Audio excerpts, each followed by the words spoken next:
point a lot of fingers at the RNC for its failure to really take up this red wave. They didn't have a whole lot of money because Ronna has been really dependent on the joint fundraising committee with Trump in order to get any donations into the RNC. Their ground game in terms of where they sent their field staffers was completely inept. They sent more field staffers to red states in some cases than they did to some of these toss-up races. And they also had this really weird scheme to capture what they call delinquent voters. And I'm writing about this for The Spectator right now. The piece will be out tomorrow morning. But what they refer to as a delinquent voter is basically if someone voted a month before the election in 2020 and hadn't voted, let's say 2 weeks before the midterm election in 2022, the RNC was going to reach out to them and make sure that they voted. But why were the efforts spent on targeting people who were probably going to vote anyway, as opposed to trying to get the undecideds and independents who usually decide these elections? So I think everything about their strategy here was just really backwards, and a lot of it comes down to the fact that Ronna has not proven herself in any of these battles, and yet somehow keeps control of the leadership there at the RNC. It's really horrible that she hasn't had to answer for any of this. Yeah, that's a great point. I got another question for you, but just so the listeners know, where can they find you on the radio and on social media? I know they enjoy your commentary. Yes, they can find me on Twitter at Amber_AP, and my radio show airs 6 p.m. Eastern every Sunday night on WCBM. WCBM, folks. Legacy. One of my favorites. Your thoughts on the vote counting process. Now, to give a fair perspective, it's a state-by-state process. Florida, it seemed to go swimmingly. I mean, we had a great election down here in Florida. Even in New York, a liberal state, the races were called, by liberal standards, relatively quickly. We cleaned up pretty good, took 4 congressional seats back. But Nevada, California, and New York has a lot of problems. I'm kind of minimizing that a little bit, I should. But Nevada, California, and Arizona, an absolute embarrassment. We are the world's most wealthy economy. We can't count a freaking vote. It's embarrassing. Something's got to be done over there. The Republican Party on the ground has to make this mission number 1. Absolutely, they have to. It is such a failure in a democratic republic that we do not have election results until almost a week after Election Day.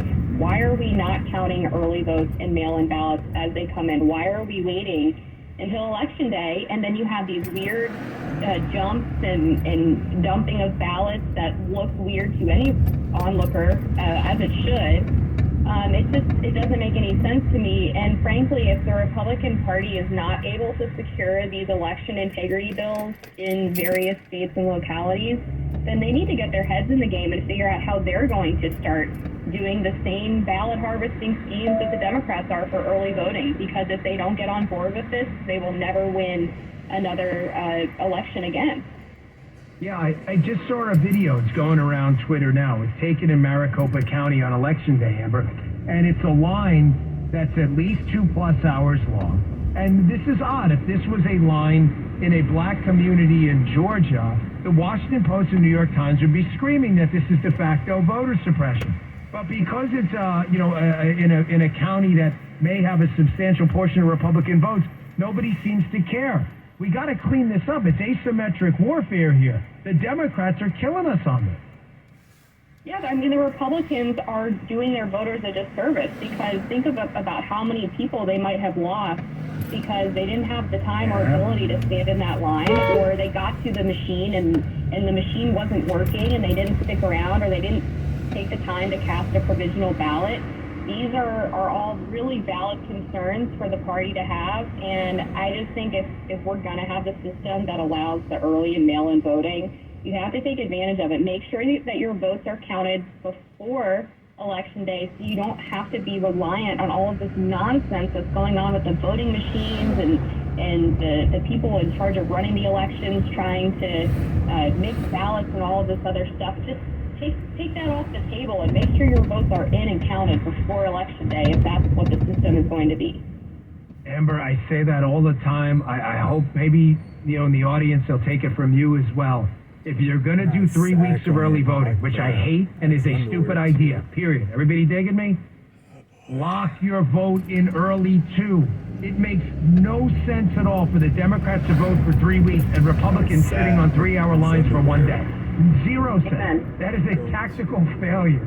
Amber, I got to run. I want to get another plug for your program. Our program airs Sunday at 6 on WCBM on radio. Check that out. And on Twitter, you can follow Amber. She's at Amber, AMBER_Athey, ATHEY. Check her out. She's a great friend to the show. Amber, we really appreciate it. We'll hear from you in a couple weeks. Thanks a lot. Thanks, Dan.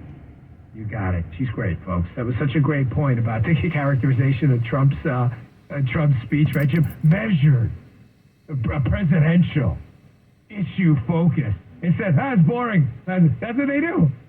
Trump cannot win with these goons in the media. Just ignore them. Just ignore them. All right, I got more on this coming up, including this Paul Pelosi story, which just continues to get weirder and weirder by the minute. Be right back.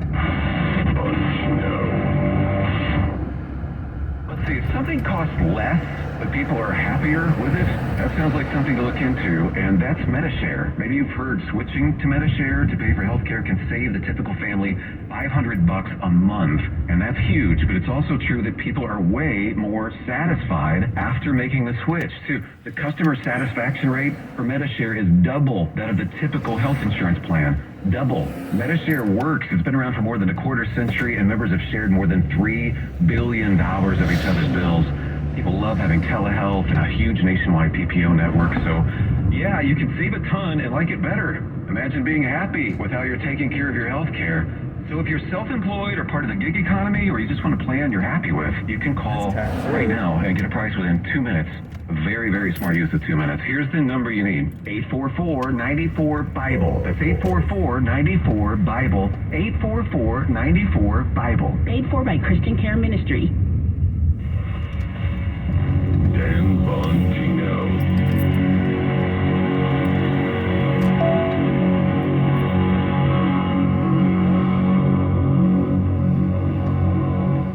Balance of Nature is fruits and vegetables in a capsule, changing the world one life at a time. My wife and I have been health nuts for 35, 40 years. I've always been, literally biking, swimming, skiing, yada, yada, yada. Always looking for something different. The day I took this stuff, that following morning I woke up and I went, whoa. It was like the missing link. It was just fantastic, and we haven't stopped taking it since. My wife feels basically the same way.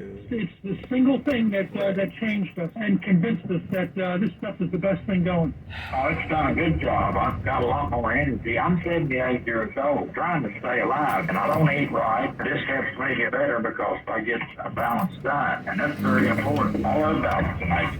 Start your journey to better health with Balance of Nature right now. Call 1-800-246-8751 or go to balanceofnature.com to get free shipping. And don't forget to get 35% off your first preferred order by using discount code KSFO. Paid for by Christian Care Ministry. Let's see, if something costs less, but people are happier with it, that sounds like something to look into, and that's MediShare. Maybe you've heard switching to MediShare to pay for healthcare can save the typical family $500 a month, and that's huge, but it's also true that people are way more satisfied after making the switch. Too, the customer satisfaction rate for MediShare is double that of the typical health insurance plan.